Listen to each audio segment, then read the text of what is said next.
This video came across my feed yesterday. I saw the beginning of it and I was like, oh, yeah, these are the situations people are in. And then I kept watching it and it just kept getting worse. I mean, I was sitting out in my office and I feel like my chest caved in. I was just like, oh my God, this is insane. Her family's monthly premium up $2,000 overnight. I was expecting my costs to maybe double, maybe go up to 500, maybe at the most 600, but to see it over 1,000 was beyond shocking. I'm actually really anxious about what it looks like to not have my mental health medication because I can't afford the $600 a month. That's half my rent. I got long COVID. It's going to be about 40% of my income come January 1st. I don't know what I'm going to do if this doesn't get fixed. In my state of Vermont, we're hearing that people are looking at a tripling or a quadrupling of the health insurance premiums. I have a rare type of adult asthma called eosinophilic asthma. Her insurance premium will increase by nearly 1,000%. Such a jarring, sudden change with only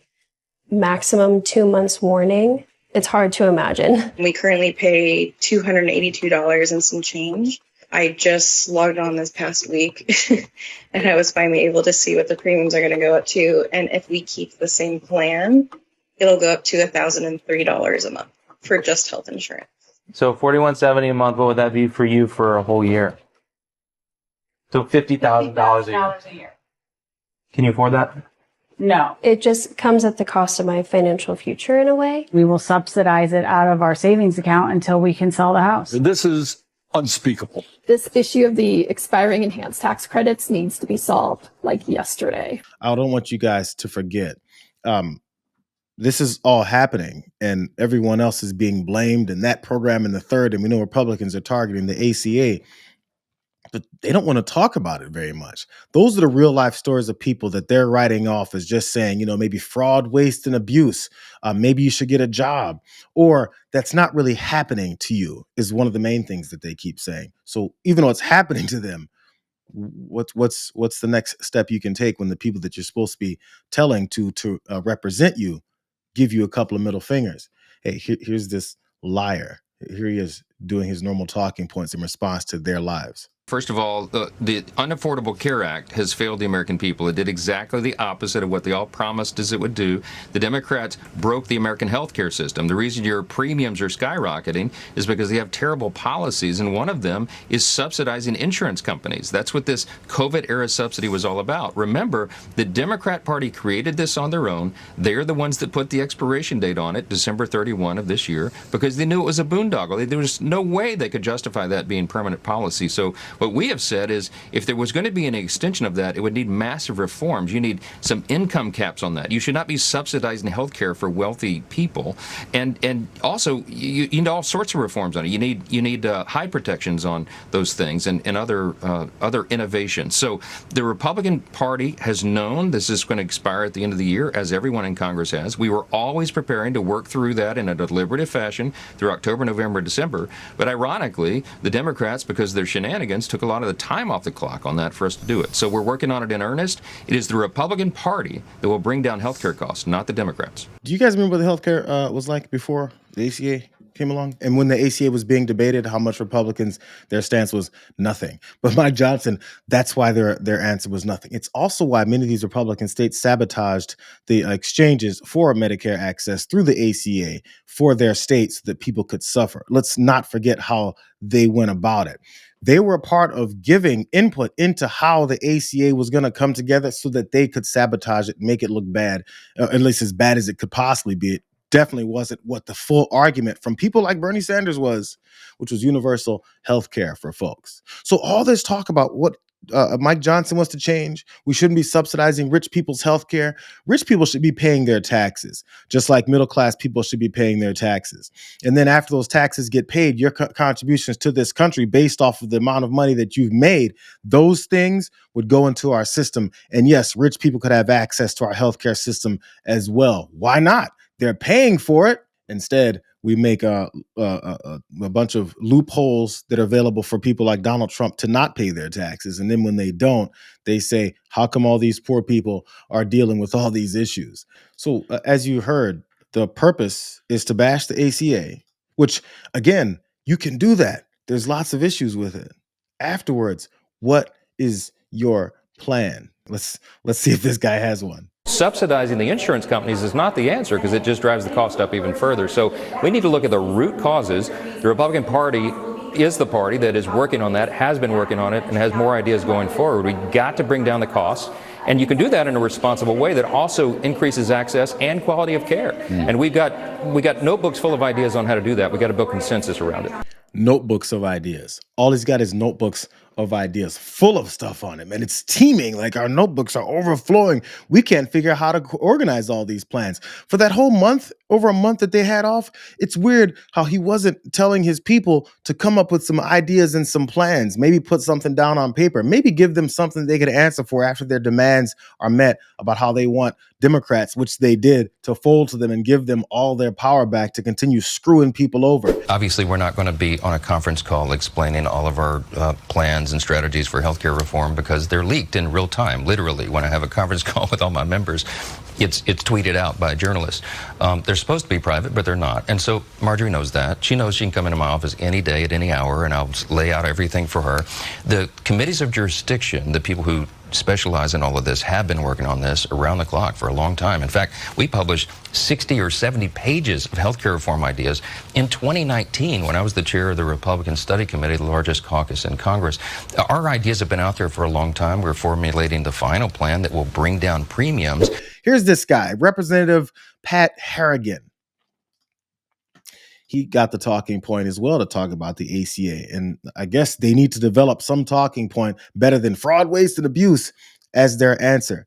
I want you to listen to the question that's asked of him and then see if you can find the answer to that question. House Republicans signed a letter to Speaker Mike Johnson, and I want to read part of it and get your take on it. They said this, that after the shutdown, quote, we should immediately turn our focus to the growing crisis of healthcare affordability and the looming expiration of the Enhanced Affordable Care Act premium tax credits. Millions of Americans are facing drastic premium increases due to short-sighted Democratic policymaking. While we did not create this crisis, we have both the responsibility and the opportunity to address it. What is the Republican plan then to address healthcare costs in this country? Well, I agree with part of that statement from a group of centrist Republicans that are concerned about the cost of healthcare overall, but I disagree with them that the solution is some sort of extension to these Affordable Care Act subsidies that were really for the emergency COVID period and for the emergency COVID period only. We understand we got to come to the conclusion, right, just on its surface, that if we are demanding these emergency subsidies become permanent for the Affordable Care Act to actually be affordable, then it goes without much difficulty in understanding that the Affordable Care Act is actually not affordable. And that's what we have to all recognize. And look, this is something that I think Republicans have failed with in the past, is we've not provided a good or reasonable alternative. But we certainly have never supported the Affordable Care Act because what's in it and the things that underpin it, that prop it up, like these temporary subsidies, seem to always have to become permanent, and become permanent in such a terrible way where we're not giving this money to the American people. We're giving this money to large insurance companies. Look, there's no question that healthcare is unaffordable. We have got to take this next year and work together to make healthcare affordable. I think that means a fairly radical departure from the Affordable Care Act. We've got a year to figure this out, or Republicans will be held accountable for it in the 2026 elections. I think there's no question about that. Checkpoint. Talk about the ACA, then talk about the ACA. Then after you talk about the ACA, then say the Republicans have always been against the ACA. What you didn't hear there from the question was, when is this plan coming from Republicans about what is it they want to do? We got it. We got it. You guys hate the ACA after you made sure that it was already from like not that effective to really not that effective. So since that's what you've got, what is your answer? His only answer went right back to, yeah, I mean, I do agree. We haven't had much to say. You're one of those folks that hasn't had much to say. Why haven't you said anything yet? Where's your answer, bro? All they've got is the ACA sucks. We got it. So the reason I played those folks in their situations, with their healthcare skyrocketing at the beginning of this whole thing, is so that every time you hear these guys dance around the answer of what is it that they want to do, refer back to those folks who said, next month, I don't know where I'm going to get my prescriptions from. I don't know what I'm going to do about my mental health prescriptions. I don't know what my kid is going to do. Things are going to skyrocket so much. I've got a rare asthma condition. I can't afford $600 for the medication. Remember all of those people, as Pat Harrigan said, we have a year to figure this out before the midterms come around, and we can lie to you enough as possible to make you think we give a damn. And I know you don't approve of, and you wouldn't agree and support the extension of the enhanced ACA subsidies, but would you temporarily support them for perhaps a year while everyone in the House hammers this out and maybe provides something more substantial when it comes to fighting healthcare costs in this country? Because it doesn't seem like, as of now, the House is really good at compromising. No, I won't support them because they don't solve the problem in any way, shape, or form. I mean, this is what we've got to understand, is that even for those who are getting subsidies, the expiration of these emergency subsidies only affects 5% of those people that are getting subsidies. This in no way, shape, or form impacts the 75% of Americans that actually can't afford healthcare. And so I'm not in the business up here. My constituents do not want me to put Band-Aids on significant bleeding wounds and say that our job here as politicians is done. That's not the type of performative politics that I was elected to perform up here. I was actually elected to actually make demonstrable change and increase positive outcomes for my constituents. And that's what I intend to do. I'm by no means a healthcare expert, but I do know the free market solves a lot of the problems that we have. And when we can increase competition and we can increase consumer choice. What happens? How do you do that?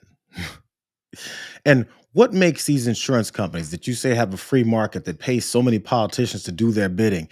What makes you think that they're suddenly going to just do the right thing? It's always been the Republican approach when it comes to huge businesses, but they're acting like they don't support the huge healthcare insurance industry. They're acting like they're not paid by them. They're acting like they're somehow against it. But when that United Healthcare CEO got shot in New York, I believe, and the whole Luigi Mangione situation went crazy, I remember a whole bunch of politicians, left and right, were appalled by how an American could do something like this. How can this happen?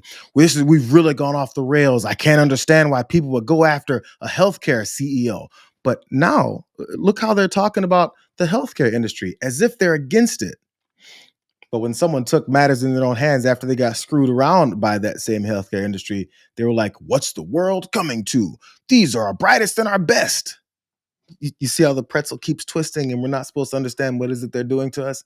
I'm sorry. I've got one more clip from this liar here. So when would this ban, I know you don't want a Band-Aid, so when would the permanent fix be in place? Because people are seeing what their premiums would be next year and are saying, oh my God, I can't afford this. I'm going to have to make some tough choices here when it comes to my health care. I mean, what do you say to those people, and what's the fix for 2026? Well, you've got to educate them that it's not a binary choice. It's not, if we don't get these enhanced subsidies re-upped for another year, my healthcare is going to go up. No, your healthcare is going to go up. I mean, that's what people, I think, fundamentally don't understand. This is not, these subsidies are not actually a stopgap to prevent healthcare costs from increasing sharply this year. Healthcare costs are increasing sharply because the Affordable Care Act is failing, and it's failing in real time. And so, look, again, just to be as completely clear and honest with you as I possibly can, I don't take the House healthcare system because it's actually too expensive. It doesn't make any sense for me and my family. And we actually use an Affordable Care Act carve out that is called a health sharing ministry to provide for my family's healthcare because it's a reasonable and actually affordable, and it really does work. Again, the question was, when are you going to finally come up with this permanent solution since the ACA sucks? He never once answered the question. Never. He never did. I get damn near 2 minutes every time this guy spoke. He never answered the question because they don't have an answer. Not because they can't come up with one, because they don't want to come up with one. Because that same big bad healthcare industry that's paying them to do nothing continues to pay them to do nothing about it. Except now they have to get a little bit more creative with how they say they're against what it is that they're perpetuating. So let me finish up with this. Let me just wrap up with this. I want to remind you guys of how long it's been and how many times the leader of their party, their king, has talked about replacing the ACA. No choice but to absolutely replace Obamacare, and we're going to come up with a much better plan. We're going to come up with a great health plan. And this is a great plan. Wait till you see the plans we have coming out literally over the next 4 weeks. We have a plan coming out, an additional plan coming out in a very short period of time. We're going to have fantastic health care, and the plan is coming out over the next 4 weeks. We're signing a health care plan within 2 weeks. 9 years after you first started running, do you have a plan, and can you tell us what it is? Obamacare was lousy health care. So just a yes or no, you still do not have a plan? I have concepts of a plan. You already have the concept of the plan, and it'll be much better health care with the plan. Yeah, well, we'll be announcing that in about 2 months.